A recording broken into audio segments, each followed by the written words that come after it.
빌라도 예수 재판에 대해 인공지능 빙에게 서기 30년 예수 사건 질문을 3번에 걸쳐 했습니다. 빙의 대답은 기대에 못 미치는 수준이었고 맹인모상 장님 코끼리 만지기였습니다. 사건 전모를 알 수 있는 시대 상황이나 사회적 분위기를 전혀 느낄 수 없었습니다. 첫 번째 질문. 빌라도 예수 재판에 대해서 궁금합니다. 안녕하세요. 이것은 빙입니다. 빌라도 예수 재판에 대해 말씀드리겠습니다. 빌라도 예수 재판은 신약 성경에서 예수님의 십자가 사건에 이르기까지의 과정 중 하나로 로마 총독 빌라도가 유대인들의 압력에 굴복하여 예수님을 사형에 처한 재판을 말합니다. 성경에 따르면 예수님은 유대인들의 대제사장 가야바와 사내들인 공회에서 신성 모독죄로 유죄를 선고받고 로마의 정치적 권한을 가진 빌라도에게 넘겨졌습니다. 빌라도는 처음에는 예수님을 종교범으로 여겨서 자신의 재판권이 없다고 하고 갈릴리 출신이라면서 헤롯 안티파스에게 보냈습니다. 그러나 헤롯은 예수님을 재판하지 않고 다시 빌라도에게 돌려보냈습니다. 빌라도는 예수님을 신문하면서 아무 죄도 찾지 못했지만 유대인들이 계속해서 요구하자 채찍질과 조롱으로 처벌하려고 했습니다. 그러나 유대인들은 만족하지 않고 십자가형을 외쳤습니다. 빌라도는 유월절 특별사면으로 예수님을 석방하려고 했지만 유대인들은 바라바를 선택하고 예수님을 버렸습니다. 빌라도는 결국 유대인들의 협박과 압력에 굴복하여 예수님을 십자가형에 처했습니다. 이 재판은 인간의 정치적 욕심과 부조리, 그리고 하나님의 구원 계획이 교차하는 역사적 사건입니다. 예수님은 자신의 죄를 대신하시기 위해 억울한 재판과 고통을 감내하셨습니다. 우리는 이를 통해 하나님의 사랑과 은혜를 깨닫고 감사해야 합니다. 두 번째 질문. 베다니 사람들과 다락방은 무슨 관련이 있나요? 안녕하세요. 이것은 빙입니다.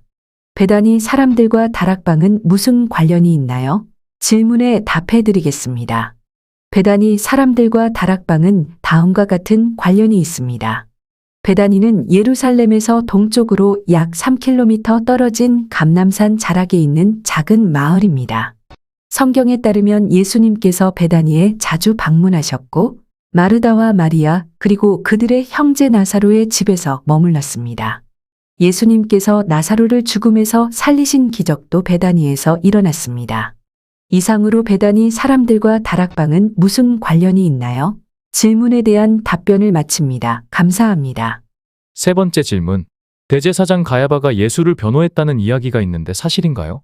그 이야기는 성경에는 나오지 않습니다.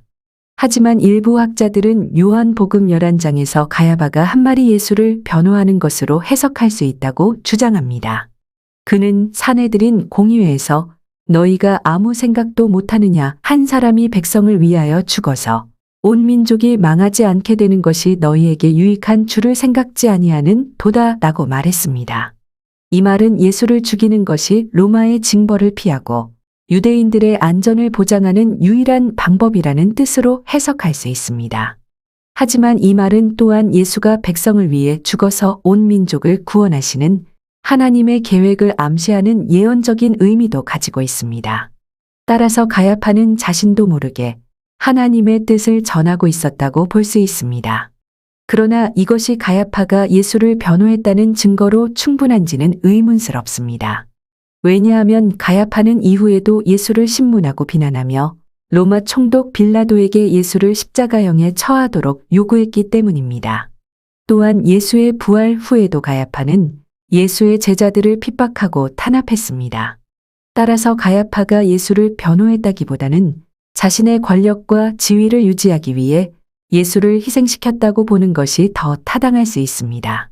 나는 빙에게 질문을 하고 대답이 맹인모상 장님 코끼리 만지기 수준이라고 말할 수밖에 없었던 또 다른 이유를 알고 있습니다. 예수는 협잡과 농간으로 목적을 달성하려던 베다니 사람들 때문에 십자가상에서 죽임을 당했습니다. 예수 사건은 억지 혐의 적용, 법적 절차를 무시한 재판 진행, 여론에 휘둘린 빌라도 총독의 무리한 판결이 분명합니다. 현실상으로는 말이 될 수 없는 상황 설정 등 매우 자극적인 장면이 드러난 막장 드라마였습니다. 여기에는 사금팔이 하나도 건질 게 없는 한심한 이야기였던 이사야 신세장이 있고 예수를 전면에 내세우고 자신들의 존재감을 드러내려던 베다니 사람들이 있었습니다. 베다니 사람들은 예수가 죽고 50일이 되는 77절 다시 다락방에 모여 그들의 수건 사업이었던 예루살렘 시가지 거점 확보 자축 행사를 했습니다. 그러니까 겨자씨 비유를 통해서 자아 발견과 정신력 무한 신뢰를 말한 예수에게 베다니 사람들은 찰거머리 같은 존재였습니다. 이사야 53장에 보면 대속으로 누군가가 죽지 않으면 고난의 시대는 끝나지 않는다고 되어 있습니다.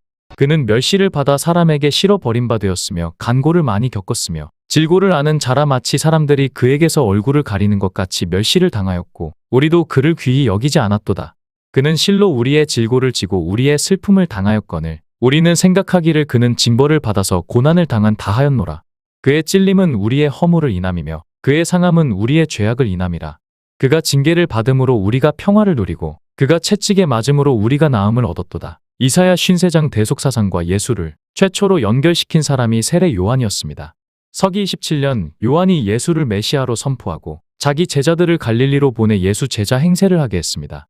요한이 안티바에게 죽임을 당하니까 요한의 추종 세력들이 요단강 나루터 건너편 베다니에서 예루살렘 인근 감람산 작은 베다니로 와서 예수가 예루살렘에 나타나기를 기다렸습니다. 이와 같은 사실을 알고 예수는 언행을 조심하다가 무심결에 저들의 비밀 아지트 다락방에 간 것이 화근이었습니다. 마가복음 14장 13절에 보면 예수가 다락방으로 가는 장면 묘사가 있습니다. 물 한 동이를 가지고 가는 사람 뒤를 따라 성내로 들어간 일행은 영락없는 첩보 영화의 한 장면이었습니다. 예루살렘에 도착한 예수는 베다니 사람들 환대를 받았습니다. 그들이 예수를 비밀 아지트로 유인했습니다. 다락방에 도착한 다음에야 그곳이 이단자 비밀 아지트인 것을 알고 예수는 급히 감람산에 가서 숨었습니다. 예수가 피신한 감람산은 노숙자들도 기피하는 매우 지저분한 곳이었습니다. 성전에서는 양이나 염소를 도살하면 피와 내장을 키드론 골짜기로 흘려보냈기 때문에 감람산은 까마귀 서식지였습니다. 지표면은 까마귀들이 흘린 배설물로 켜켜이 쌓여 있었고 나뭇가지에 다닥다닥 붙어있던 까마귀들은 수시로 배설물을 흘렸기 때문에 인적이 끊긴 곳이었습니다. 마태복음 26장에 보면 감람산에 숨은 예수의 처지가 어떠했는지 알 수 있습니다. 예수는 심히 고민하여 죽을 지경이었고 얼굴을 땅에 대고 엎드려 기도할 때 제자들은 잠만 자던 한심한 사람들이었습니다. 가롯 유다의 고발로 체포될 때도 예수는 의미심장한 말을 했습니다. 내가 날마다 성전에 앉아 가르쳤는데 잡지 아니하다가 왜 강도를 잡는 것 같이 검과 망치를 가지고 와서 잡으려고 하느냐? 성전 경비대장 요나단이 현행범으로 체포하지 않았음을 상기시키는 말이었습니다. 원로 사제 안나스도 예수에게 두 가지를 물었습니다. 너의 제자들과 너의 교훈에 대하여 말하라. 나는 회당과 성전에서도 은밀한 것은 아무것도 말하지 않았습니다. 이렇게 말하면서도 예수는 다락방에 가게 된 경위를 말하지 않았습니다.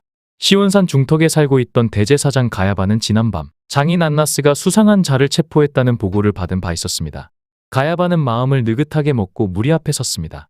죄인에 대한 신문은 이미 끝이 났을 것이고 자기는 요식행위에 불과한 수순을 밟으면 됩니다. 이러한 관행에 대해서 편하게 생각을 하면서도 간혹 기분 나쁠 때도 있었습니다. 무리 중에서 예수를 발견한 가야바 입에서 탄식이 흘러나왔습니다. 세상에 이럴 수가. 가야바는 며칠 전부터 성전뜰에서 예수가 무슨 말을 하는지 눈여겨봐서 이미 알고 있었습니다. 성전뜰에서는 누구나 이야기를 할 수 있었습니다. 그러나 성전 경비대 레위인들이 수상한 자를 체포했기 때문에 아무나 나설 수 없는 분위기였습니다. 무리 중에서 누군가가 큰 소리로 말했습니다. 이 자가 성전을 비방하고 거룩한 분의 이름을 모독했습니다. 예수를 유대 광야의 수도원 에세니파 패거리라고 말했습니다. 무슨 오해가 있을 거라고 판단한 가야바는 무리를 남겨두고 안나스 집으로 달려갔습니다. 그 사람에게는 죄가 없습니다.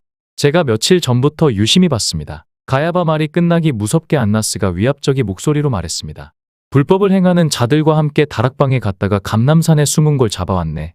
그래도 죄가 없다고 말할 수 있겠는가? 속아서 갔을 겁니다. 죄가 있었으면 경비대장 요나단이 벌써 감옥에 넣었습니다. 나도 그 점이 이상해서 몇 가지를 물어봤네. 그런데 자기는 나쁜 말을 한 적이 없다고 말하면서도 다락방에 가게 된 경위를 말하지 않았네. 그것 보세요. 속아서 간 겁니다. 가야바가 변호하니까 안나스가 화를 내면서 다시 말했습니다. 이번 기회에 경각심을 높여야 하네. 한 사람이 죽어서 온 민족이 망하지 않게 되는 것이 유익하다고 생각하게 안나스를 설득하려다가 되레 설득을 당한 꼴이 된 가야바가 집에 돌아오니까 무리는 어디론가 가고 없었습니다. 가야바가 안나스를 만나러 간 사이에 당신들 말고도 죄를 줄 사람은 얼마든지 있다면서 고발의 무리가 예수를 앞세우고 안토니오세의 빌라도 총독에게 갔습니다. 그곳에 가서는 예수가 인두세를 내지 말자고 선동했다면서 고발했습니다. 그 말에 속을 총독이 아니었습니다. 어느 지역 사람인가 묻고 때마침 헤롯 궁전에 와 있던 안티바에게 가라고 했습니다. 인두세는 세금 청부업자 소관이었습니다. 안티바는 갈릴리 지역 세금 청부업자였고 그곳에 가서 죄의 유무를 따지라고 보냈습니다. 예수가 인두세를 내지 말자고 선동한 사실이 없기 때문에 안티바에게 가서는 죄명이 바뀌었습니다. 이 자가 유대 왕을 사칭했습니다. 안티바는 이미 예수를 알고 있었기 때문에 그 말에 속을 사람이 아니었습니다. 헉, 존재하지도 않는 유대 왕을 사칭했다면 그것은 로마 황제를 능멸하는 것일세. 다른 데 가서 알아보게. 이렇게 말한 다음 더 이상 상대하지 않으려고 했습니다. 이때가 오전 10시 무렵이었습니다. 빌라도 총독을 다시 찾아갔을 때 예수는 유대 왕을 사칭한 자로 죄명이 바뀌었습니다. 인두세 반대에서 왕을 사칭한 자로 죄명이 바뀌었는데도 총독은 사태의 심각성을 인식하지 못하고 가벼운 매질을 하고 방면하려고 했습니다. 왕을 사칭한 자를 풀어주면 당신은 카이사르의 충신이 아니라면서 누군가가 억지 소리를 했습니다. 몹시 화가 난 총독이 수감 중인 흉악범 바라바를 방면하겠다면서 엄포성 발언을 했습니다. 그 말이 떨어지기 무섭게 그렇게 하라면서 되레 큰 소리를 쳤습니다. 머리 꼭대기까지 화가 치밀어 오른 총독이 흉악범을 방면했습니다. 백성의 안위를 책임져야 할 총독으로서는 신중하지 못한 처사였습니다. 그렇게 되니까 약점을 잡았다고 판단한 무리 중 누군가가 격앙된 어조로 소리쳤습니다. 왕을 사칭한 저 자를 십자가에 매달아야 합니다. 이때부터 광기와 집단 히스테리가 발동하면서 십자가 소리가 사방에서 들려왔습니다. 축제 기간 중에 밀란이 발생하면 안 된다는 생각에서 총독은 마지못해 십자가 처형을 지시하고 하인이 떠온 물에 손을 씻으면서 말했습니다. 이 사람 피에 대해서 나는 무관하니 너희기 당하라. 기고만장해진 누군가가 또 다시 소리쳤습니다. 우리와 우리 자손이 책임집니다. 엄포를 놓으려다가 감정 싸움으로 비화된 사건에 대해서 총독은 자괴감에 치를 떨었습니다. 자주색 외투를 벗어서 예수 어깨에 걸쳐주면서 말했습니다. 이 시간 이후 너는 내가 인정하는 유대 왕이다. 당당한 모습으로 저들에게 가거라. 왕의 행차에 시종이 따라야 한다면서 두 명의 죄수도 함께 십자가에 매달게 했습니다. 그래도 화가 풀리지 않아서 나사렛 사람 유대인의 왕이라고 쓴 팻말을 십자가 형틀 위에 매달게 했습니다. 총독은 사악한 유대인들을 싸잡아 세상의 조롱거리로 만들려고 작심을 했습니다. 십자가 판결은 오전 11시경 났습니다. 골고다 언덕의 십자가 형틀에 매달린 예수는 고통스러워하다가 오후 3시경 숨을 거두었습니다. 오후 4시경 안토니오세에서 대민 업무를 보는 아리마대 요셉과 니고데모가 총독에게 예수 시신을 달라고 했습니다. 무고한 사람에게 십자가 처형을 지시한 총독의 마음은 편치 않았기 때문에 사망을 확인하고 가져가라고 했습니다. 유대인들은 갈대로 엮은 들것에 시신을 놓고 매장하는 전통 장례법이 있었습니다. 그런데도 아리마대 요셉과 니고데모는 예수 시신을 동굴무덤에 넣었습니다. 여기까지가 배단위 사람들이 배후에서 조종한 막장 드라마였습니다. 나는 세 번째 질문으로 대제사장 가야바에 대해서 물었을 때 이탈리아 메디치 가문이 생각났기 때문이었습니다. 13세기부터 17세기까지 피렌체에서 강력한 영향력을 행사한 메디치 가문은 은행업과 상업을 통해 부를 쌓았고 르네상스 예술과 인문주의의 후원자로 유명합니다. 예수 생존 당시 사두개인들도 메디치 가문과 유사했습니다. 그들은 생명과 현세가 중요하다고 여기는 사람들이었습니다. 문명의 선각자 예수와 관련이 있었다고 봐야 합니다. 그러기 때문에 가야바가 끝까지 예수를 지켜주었다면 배단위 사람들 음모를 사전에 깨부술 수 있었습니다.